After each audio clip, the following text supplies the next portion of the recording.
He says he wants change, change for good. He says the word with conviction, the way his mother might have said compassion, the way his grandmother used to say duty. But behind the confident phrasing and the polished smile, palace insiders are beginning to ask a very different question. Is Prince William's new vision for the monarchy truly revolutionary, or simply an echo of his father, King Charles III? This week, that question gained new life after the Prince of Wales appeared on Eugene Levy's Apple TV Plus series The Reluctant Traveller, where he spoke with striking candor about his future as king. "It's safe to say change is on my agenda," he said, his tone measured but assured. "Change for good. And I embrace that and I enjoy that change. I don't fear it. That's the bit that excites me, the idea of being able to bring some change. Not overly radical change, but changes that I think need to happen." It was the kind of statement designed to sound modern, yet safe. Progressive, yet royal. And it instantly set off a wave of speculation across the British press. What kind of change? How far would he go? How much would he risk breaking from the cautious traditions that have defined the House of Windsor for over a century? But then came the quiet counterpoint, and it came from someone who knows the prince better than most. Jason North, the man who has stood at William's side for years, first as his communications secretary, and now as the CEO of the Earthshot Prize, offered a subtle correction during a Sky News interview. He does care deeply about tradition, about his family's legacy of service, North said. And I think Earthshot is a really good example of how you're going to see that maintained in the future, but done in a way that makes sense for the time. North's remark was polite, diplomatic, and loaded. Because buried inside it was a truth that no royal PR team can spin. William's blueprint for modernization might look less like a revolution and more like a relay race, with Charles passing the baton of reform to his eldest son. That's what his grandmother did. That's what his father's been doing. North didn't stop there. That's what his grandmother did. That's what his father's been doing, he said. Updating the tradition for the generation that they serve.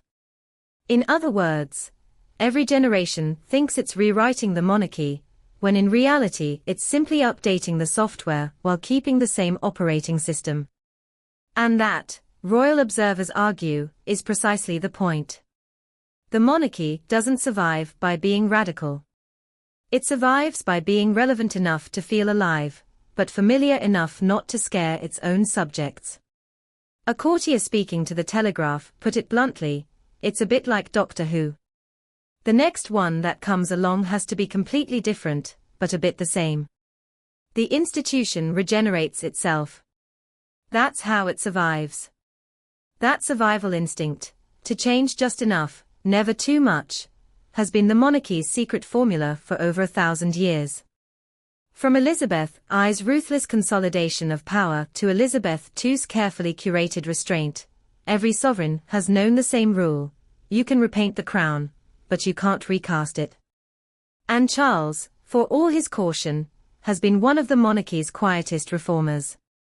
He has slimmed the working roster, cut wasteful spending, and championed environmentalism long before it was fashionable. His focus on architecture, organic farming, and sustainability once made him the eccentric prince. Today, it makes him look prophetic. Now William stands poised to inherit that same mixture of progress and preservation, but with one crucial difference: image. The polished prince versus the philosopher king. Charles has always been a philosopher, a man who thinks in essays, footnotes, and centuries. William is a communicator, a man who thinks in interviews, campaigns, and sound bites. That distinction matters, because it explains how both men talk about the same goal, modernization, but through completely different lenses. Charles wanted the world to understand the monarchy. William wants the world to believe in it again. His Earthshot Prize, launched in 2021, has become his signature project: global, green, forward-facing, and crucially, uncontroversial. It marries environmental urgency with royal gravitas, and it's designed to show that the crown can lead without lecturing. North describes it as the clearest expression of the leader William wants to be, both now and in the future. Yet even this flagship initiative follows a familiar path. It's an environmental crusade that mirrors his father's decades-long obsession with sustainability. It's the monarchy's future, built from its past, a continuity Charles himself would approve of. So, is William really bringing change for good? Or is he, knowingly or not, enacting his father's long-term strategy, with better PR and smoother optics? A modern king in waiting, still walking his father's road. It's easy to forget how much William has already absorbed from Charles. Both men are obsessive planners. Both mistrust the chaos of the press. Both see themselves not as celebrities, but as custodians, caretakers of an ancient trust.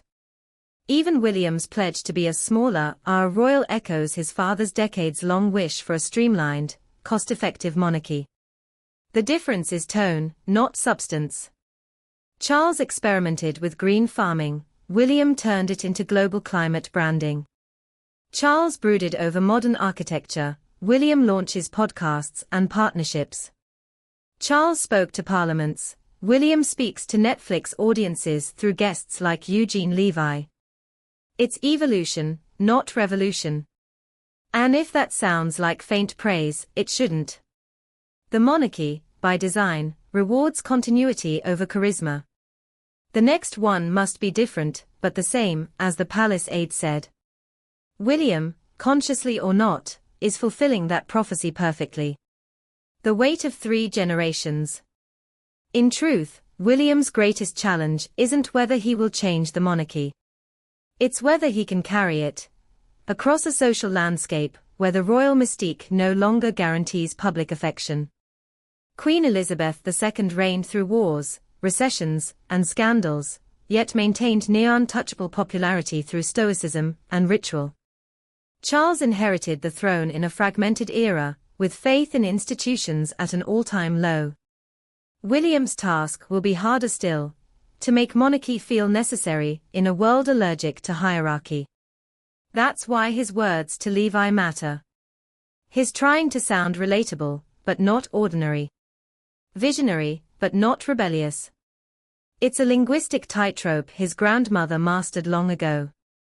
The monarchy's future depends on whether he can walk it without falling into either of 2 traps, cynicism or irrelevance. North's description of him as a leader who updates tradition for his generation sounds almost like a mission statement, or a warning. The balance between renewal and reverence is treacherous. Too much reform, and you alienate the loyalists. Too little, and you lose the youth. William must thread that needle while his father still reigns, and while his mother-in-law, Kate, recovers her strength after illness, leaving him as the monarchy's most visible face. Change for good, or the same old crown, polished new. When William says change, he's speaking to 2 audiences. To the world, it's a promise of progress. To the palace, it's reassurance that he won't break what he's about to inherit. And maybe that's the genius of it. The monarchy doesn't need a rebel right now. It needs a restorer.